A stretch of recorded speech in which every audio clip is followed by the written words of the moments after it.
Revelações da ciência sobre os mistérios da vida. Especialistas de vários países estiveram no Brasil para o lançamento de um grupo dedicado à tese do chamado design inteligente. Esses cientistas acreditam que a perfeição e a complexidade da natureza comprovam a existência de um ser superior. O que há por trás do bater das asas de uma borboleta? Ou das cores vibrantes das penas dos pássaros? O que há em comum entre a concha do mar e a força dos furacões? Que mistérios guardam as nossas células e o DNA, o responsável por tudo o que somos? Os homens reunidos nesta sala são os principais nomes de um ramo da ciência que pretende responder questões como estas.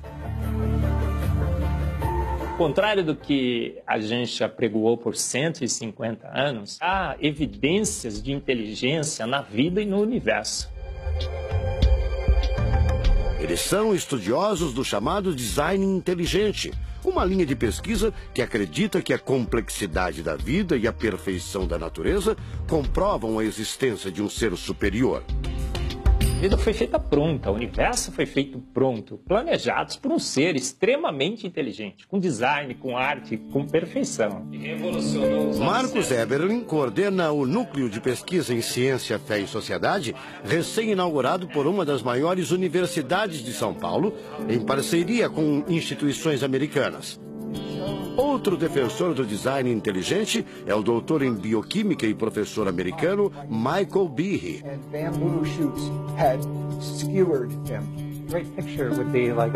Brian Miller é doutor em física. Ele coordena as pesquisas da Universidade de Duke, nos Estados Unidos. Seria um super engenheiro, um super arquiteto?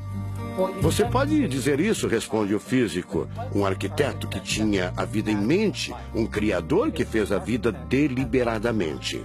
Also, when you look at life itself, não é de hoje que os cientistas procuram pistas deste arquiteto da vida. Galileu Galilei, o célebre físico e astrônomo italiano, disse há mais de 400 anos que a matemática é o alfabeto com o qual Deus escreveu o universo. A matemática se dedica a provar que tudo no universo segue uma lógica. Mas foi ainda antes, na Idade Média, que outro italiano, Leonardo Fibonacci, decifrou parte deste alfabeto. Ele descobriu um padrão numérico que se repete em quase tudo na natureza. Em homenagem a ele, o padrão passou a ser conhecido como sequência de Fibonacci, uma sequência lógica de números que pode ser expressa em formas geométricas. Em cada quadrado, a gente consegue construir arcos, são aquelas linhas tortas, né? A gente consegue ligar um arco com o outro. Quando você liga um arco, um outro arco, um outro arco, um outro arco, um outro arco, e vai seguindo um outro arco, pensando no próximo quadrado, um outro arco. Essa aqui é uma figura que é uma espiral, chamada espiral de Fibonacci. E essa espiral aparece em diversos lugares do nosso cotidiano. Aparece, por exemplo, na nossa orelha. O formato da nossa orelha é exatamente essa espiral. Uma coisa interessante, aparece no nosso rodamuinho do cabelo aqui. É o mesmo formato que aparece aqui. Que é o mesmo formato que aparece naquela concha do mar, tal do Nautilus, né? Que é o mesmo formato que aparece nas estrelas do universo. Que é o mesmo rodamuinho que forma quando tem um furacão. A sequência de Fibonacci foi encontrada também nas ondas do mar, nas pétalas das rosas, na distribuição das sementes do girassol e até nos hexágonos da casca do abacaxi.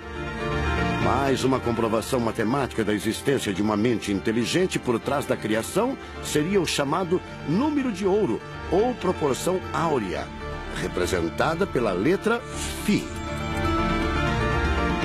O número de ouro, também representado pelos dígitos 1,618, está presente na construção de uma das obras mais importantes da antiguidade, o Partenon. Foi usado por Leonardo da Vinci na Mona Lisa, o quadro mais famoso do mundo. Essa regra do número áureo, ela vem, né, aparece no Fibonacci e aplica um monte de situações. E é legal que os gregos percebiam isso, eles associavam isso muito com a ideia de perfeição. Ele está presente nas asas das borboletas e até nas medidas do corpo humano. Se você pegar a sua altura e dividir pela distância do seu umbigo até o chão, vai dar aproximadamente 1,6. Um φ. Vai dar um φ também. Se a gente abre os braços, né? Calcula a distância da ponta de um dedo até a ponta do outro dedo. Então vai ser desse dedo maior aqui, no dedo médio, até chegar ao dedo médio. Se eu pegar essa distância e dividir pela distância desse dedo até esse ombro aqui, vai dar 1,6 de novo. De tudo na natureza, o que mais impressiona os cientistas são as células, a chamada unidade básica da vida. São as menores partes que compõem os seres vivos, vegetais ou animais. O corpo humano é formado por cerca de 100 trilhões de células que dão origem a tecidos e órgãos. We cannot be accidentally caused. Life is not an accident. O americano Douglas Axie estuda biologia molecular há mais de 25 anos. Ele garante: não existe a mínima possibilidade de a vida ser um acidente, um acaso da evolução do planeta. Para ele, as células são complexas demais e só podem ter sido criadas de propósito por um ser inteligente. Literally machines that are made out of molecules. Dr. Michael Behe concorda. Ele compara a célula a uma fábrica repleta de máquinas e veículos. Ela produz e troca com as células vizinhas os elementos fundamentais à vida. Tudo coordenado por uma espécie de computador central, o chamado DNA. Você já deve ter ouvido falar dele. O DNA é um conjunto de informações genéticas que definem as características dos seres vivos. Entre os humanos é o DNA que informa o sexo, a cor da pele e do cabelo e o formato do rosto, entre outras coisas. São 6 bilhões de informações condensadas numa estrutura microscópica extremamente eficiente. O presidente da Sociedade Brasileira do Design Inteligente considera o DNA o mais avançado código de que se tem notícia. A gente tem a molécula de DNA como um modelo. Por quê? Porque quando a gente descobriu essa molécula, a gente viu que era uma molécula fantástica, maravilhosa. E ali evidências e mais evidências de que uma mente inteligente projetou a vida. Porque é o software da vida. E esse software tem o quê? Tem ali um código. E a gente sabe que códigos emanam de mentes inteligentes. Nos Estados Unidos, um grupo de pesquisadores afirma ter identificado uma sequência de números que sempre se repete no DNA humano. Seria uma espécie de assinatura de Deus, segundo o engenheiro da computação Greg Braden. So now we have a definition. Ao considerar a carga dos elementos químicos do DNA, os pesquisadores teriam identificado o seguinte padrão numérico: 10, 5, 6, 5. Eles então passaram a tentar decifrar esse código e tiveram a ideia de substituir os números por letras hebraicas. Em hebraico, a língua oficial de Israel e que aparece na Bíblia, os números são representados por letras, como explica essa professora israelense. A escrita hebraica é muito antiga. Já tem textos escritos 1000 anos antes da Era Comum. E nesta época ainda não inventaram o sistema decimal dos números que usamos agora. Na Bíblia, o Primeiro Testamento, podemos ver não só os números dos versículos e os números dos capítulos, mas também as páginas.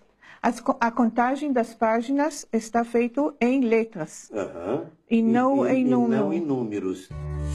A sequência numérica 10, 5, 6, 5 foi transcrita para as respectivas letras em hebraico: Yud, Rei, Vav, Rei. Veja o resultado. A sequência corresponde à palavra Javé, ou Deus, em hebraico. Apesar de todo o avanço da medicina, cerca de 90% das informações genéticas ainda são um mistério. professor Eberlin diz que as descobertas científicas trazem implicações sérias para toda a humanidade. Mas cada vez mais reforçam os argumentos de quem acredita no design inteligente, a assinatura de uma força superior. A gente vai ter que entregar essa informação para a filosofia e para a teologia. E a gente agora, como bons filósofos e teólogos que todos somos, a gente vai colocar a nossa filosofia e nossa teologia em cima desse dado científico e optar pela melhor opção. Eu, óbvio, acho que a melhor opção é Deus. Como gente, a gente tem esse direito, né, de especular em cima da descoberta científica de que uma mente inteligente orquestrou o universo e a vida.